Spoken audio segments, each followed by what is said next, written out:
ओम नमः शिवाय। शिव जी सदा सहाय। ओम नमः शिवाय। गुरु जी सदा सहाय। जय गुरु जी। शुक्राना गुरु जी। अनंतम अनंतम शुक्राना गुरु जी। आज का मैं 12वां अध्याय पढ़ने जा रही हूँ, रुद्र संहिता का। भगवान शिव की श्रेष्ठता तथा उनके पूजन की अनिवार्य आवश्यकता का प्रतिपादन। नारद जी बोले, ब्राह्मण प्रजापति, आप धन्य हैं, क्योंकि आपकी बुद्धि भगवान शिव में लगी हुई है। विधे आप पुनः इसी विषय का सम्यक प्रकार से विस्तार पूर्वक वर्णन कीजिए। ब्रह्मा जी ने कहा, तात, एक समय की बात है, मैं सब ओर से ऋषियों तथा देवताओं को बुलाकर उन सबको क्षीर सागर के तट पर ले गया, जहाँ सबका हित साधन करने वाले भगवान विष्णु निवास करते हैं। वहाँ देवताओं के पूछने पर भगवान विष्णु ने सबके लिए शिव पूजन की ही श्रेष्ठता बताना कर यह कहा कि एक मुहूर्त या एक क्षण भी जो शिव का पूजन नहीं किया जाता, वही हानि है, वही महान छिद्र है, वही अंधापन है और वही मूर्खता है। जो भगवान शिव की भक्ति में तत्पर है, जो मन में उन्हीं को प्रणाम और उन्हीं का चिंतन करते हैं, वह कभी दुख के भागी नहीं होते। जो महान सौभाग्यशाली पुरुष मनोहर भवन, सुंदर आभूषणों से विभूषित स्त्रियां जितने से मन को संतोष हो जा, उतना धन, पुत्र पौत्र आदि संतति, आरोग्य, सुंदर शरीर, अलौकिक प्रतिष्ठा, स्वर्णीय सुख, अंत में मोक्ष रूपी फल अथवा परमेश्वर शिव की भक्ति चाहते हैं, तो वह पूर्व जन्मों के महान पुण्य से भगवान सदाशिव की पूजा अर्चना में प्रवृत्त होते हैं। जो पुरुष नित्य भक्ति परायण हो शिवलिंग की पूजा करता है, उसको सफल सिद्धि प्राप्त होती है तथा वो पापों के चक्कर में नहीं पड़ता। भगवान के इस प्रकार उपदेश देने पर देवताओं ने उन श्री हरि को प्रणाम किया और मनुष्यों की समस्त कामनाओं की पूर्ति के लिए उनसे शिवलिंग देने के लिए प्रार्थना की। मुनि श्रेष्ठ उस प्रार्थना को सुनकर जीवों के उद्धार में तत्पर रहने वाले भगवान विष्णु ने विश्वकर्मा को बुलाकर कहा, विश्वकर्मा,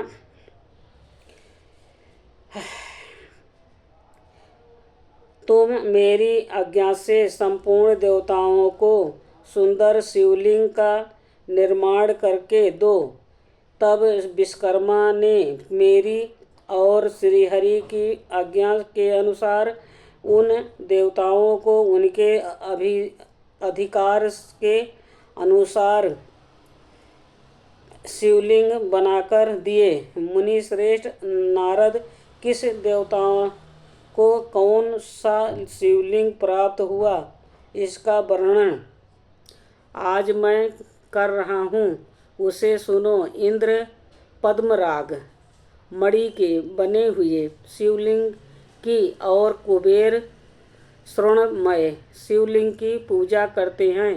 धर्म पीतममणीय पुखराज के बने हुए लिंग की तथा वरुण श्याम वर्ण के शिवलिंग की पूजा करते हैं।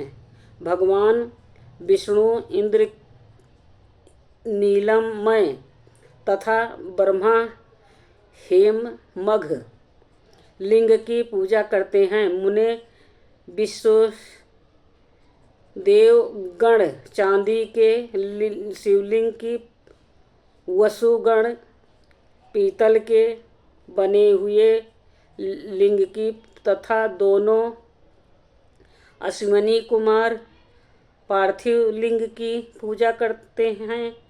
लक्ष्मी देवी स्फटिक मय लिंग की, आदित्य गण तम्रमय लिंग की, राजा सोम मोती के बने हुए लिंग की तथा अग्निदेव वज्र हीरे के लिंग की उपासना करते हैं। श्रेष्ठ ब्राह्मण और उनकी पत्नियां मिट्टी के बने हुए शिवलिंग का, मायासुर चंदन निर्मित लिंग का और नागगण मूंगे के बने हुए शिवलिंग का आदरपूर्वक पूजन करते हैं। देवी मक्खन के बने हुए लिंग की, योगीजन भस्ममय लिंग की, यक्षगण दधि निर्मित लिंग की, छाया देवी आटे से बनाए हुए लिंग की और ब्रह्मपत्नी रत्नमय शिवलिंग की निश्चित रूप से पूजा करती हैं। बाणासुर पारद या पार्थिव लिंग की पूजा करता है। दूसरे लोग भी ऐसा ही करते हैं। ऐसे ऐसे शिवलिंग बनाकर विश्वकर्मा ने विभिन्न लोगों को दिए तथा वह सब देवता और ऋषि उन लोगों की लिंगों की पूजा करते हैं। भगवान विष्णु ने इस तरह देवताओं को उनके हित की कामना से शिवलिंग की देकर उनसे तथा मुझ ब्रह्मा से पिनाक पाणी महादेव के पूजन की विधि भी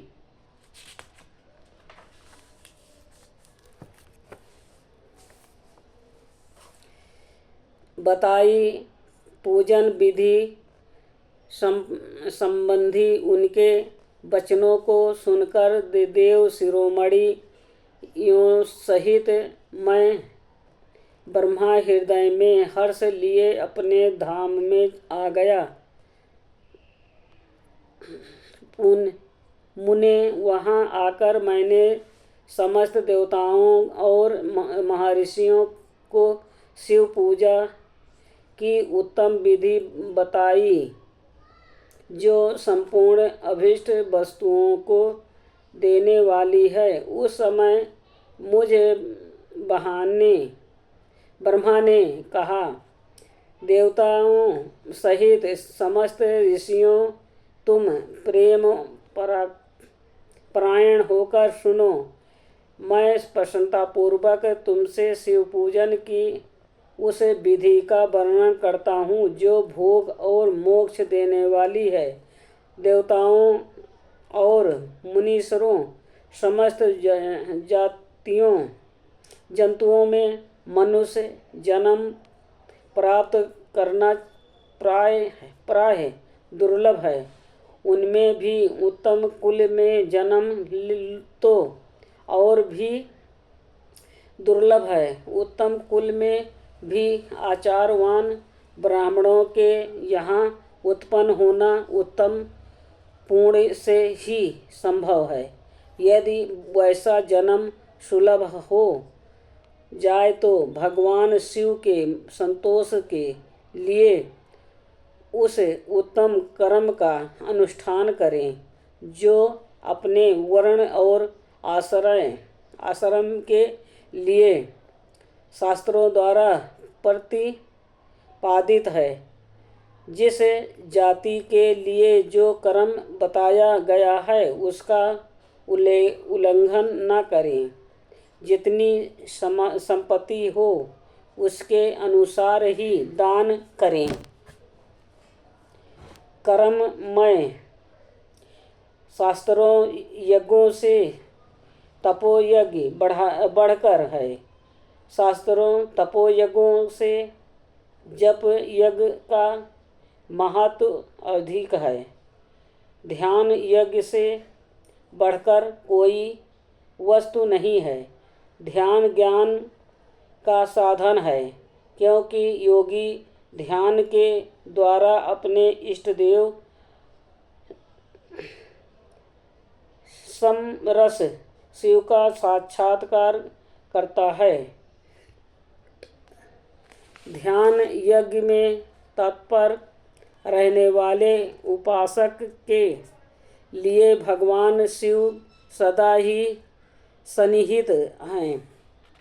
जो विज्ञान से संपन्न हैं उन पुरुषों की शुद्धि के लिए किसी प्रायश्चित आदि की आवश्यकता नहीं है। मनुष्य को जब तक ज्ञान की प्राप्ति न हो तब तक वो विश्वास दिलाने के लिए कर्म से ही भगवान शिव की आराधना करें। जगत के लोगों को एक ही परमात्मा अनेक रूपों में अभिव्यक्त हो रहा है।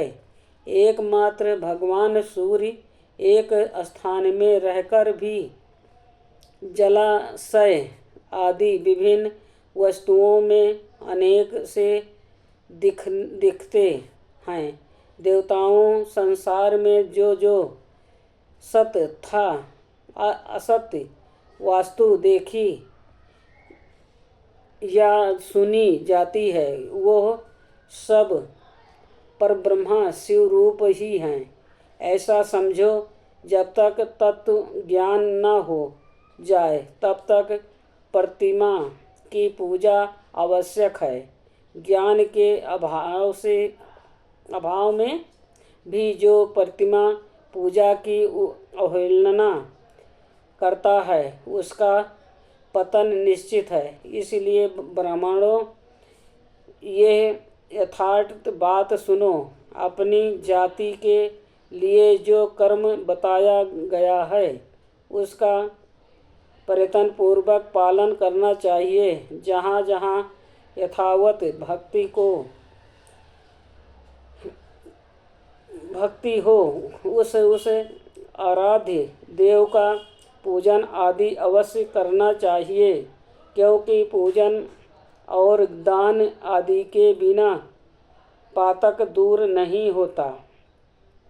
जैसे मैले कपड़े में रंग बहुत अच्छा नहीं चढ़ता है, किंतु जब उसको धोकर स्वच्छ कर लिया जाता है तब उस पर सब रंग अच्छे तरह चढ़ते हैं। उसी प्रकार देवताओं की भली भांति पूजा से जब विविध शरीर पूर्णतया निर्मल हो जाता है तभी उस पर ज्ञान का रंग चढ़ता है और तभी विज्ञान का प्रकट होता है। जब विज्ञान हो जाता है तब भेदभाव की निर्वृत्त हो जाती है। भेद की संपूर्णता निवृत्त हो जाने पर द्वंद दुख दूर हो जाते हैं और द्वंद दुख से रहित पुरुष शिव रूप हो जाता है। मनुष्य जब तक गृहस्थ आश्रम में रहे तब तक पांचों देवताओं की तथा उनमें श्रेष्ठ भगवान शंकर की प्रतिमा का उत्तम प्रेम के साथ पूजन करें, अथवा जो सबके एकमात्र मूल है उन भगवान शिव की ही पूजा सबसे बढ़कर है, क्योंकि मूल के सींचे जाने पर शाखा स्थानीय संपूर्ण देवता स्वतः तृप्त हो जाते हैं। अतः जो संपूर्ण मनोवांछित फलों को पाना चाहता है, वो अपनी अभिष्ट की सिद्धि के लिए समस्त प्राणियों के हित में तत्पर रहकर लोक कल्याणकारी भगवान शंकर का पूजन करें।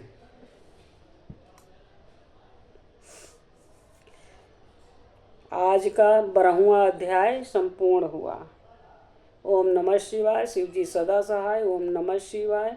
गुरु जी सदा सहाय। जय गुरु जी। शुक्राना गुरु जी। अनंतम अनंतम शुक्राना गुरु जी। आज जो शिवपुराण पढ़ने में मेरे से गलती हुई, वो भूल चूक, उसको क्षमा करें। सत्संग। जय गुरु जी।